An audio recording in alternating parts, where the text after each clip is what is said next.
Oh, it's the end of May, bit of bad luck here. Bad luck, bad judgment. This is a medlar, which Julia particularly wanted to plant to go with another medlar that we've got planted out late winter. It's been the driest April, followed by the driest May for a very long time. And this tree looks like it's died through sheer lack of water. If you look at this earth here, I mean, she did come down and water this later, but it wasn't enough. Looks like the trees are goner. It's a lesson for us. What would have made a difference? Well, if we planted right at the beginning of the year, planting season maybe in November, it might have done better, might have been a bit of root growth through the winter. If we'd cut it short, pruned it back hard, maybe down to here, it might have been better.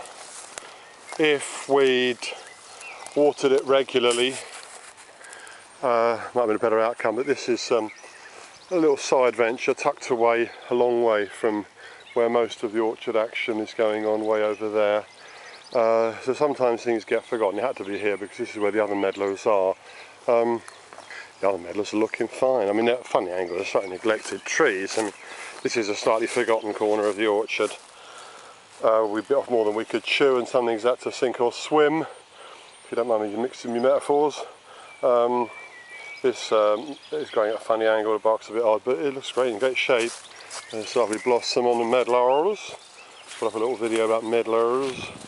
A strange fruit, but very nice for those who enjoy them.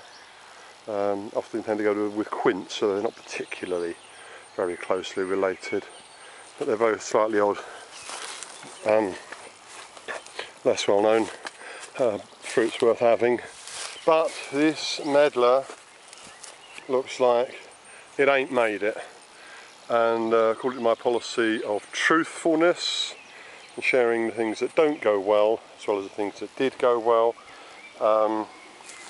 this doesn't look as though it's diseased. It looks as though it's just dried right out and it's a goner. And I'm just going to go over to another tree, one that I planted out, which looks as if it's similarly not done very well. That's an expression we use in medicine sometimes when we talk about the demise of a patient. We say, oh, she didn't do very well.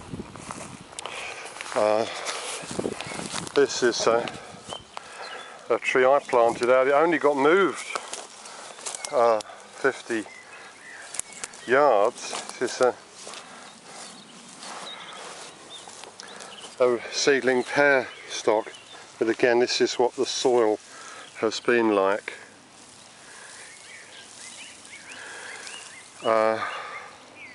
I planted it out. I didn't think it would have been. I didn't think it would be a problem. I was wrong. Probably should have given these trees more attention, but you know, we are very much, you know, bite off more than we can chew, people, a lot of the time. And when you attempt a lot, you may sometimes find that you've attempted more than you can pay careful attention to, and sometimes things get wrong. One of my favourite proverbs is if you attempt nothing, you can be certain to achieve it. And another of my favourite proverbs is how to avoid criticism. Say nothing, do nothing, be nothing. Anyway, so we planted a lot of trees this year, and we didn't plant that many. We had such a lot else to do. I'm not going to bore you to tears with a long story of it, but you know, one activity drives out another. Not all of the trees we planted did so badly. This is rather better soil here. This is a young cherry I planted out, and that's doing all right. Here were some apple trees we moved on, they're doing all right. These went into much better soil. Because the soil down there where I've just come from wasn't such good soil. It was rather thinner, less well cultivated. This is better cultivated soil. It's not so powdery. I think we did water these a bit. And that's doing fine.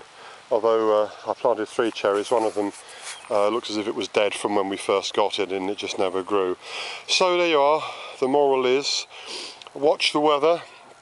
If you're planting a few trees, I think there is something to be said for planting right at the beginning of the season, of the planting season, which is sort of November to March.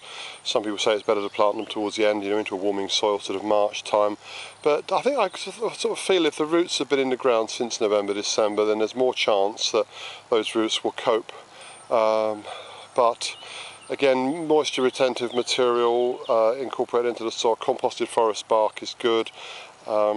Mulching is good. Giving the tree, a gallon or 2 of water once or twice a week is very good. Neglecting them because you've got too much else to do is not necessarily very good, and in this case it looks as though we've lost at least 2 of the 20 or so new trees that we planted last year, and that's through dry soil, very dry season, and not watering them. So make of that what you wish.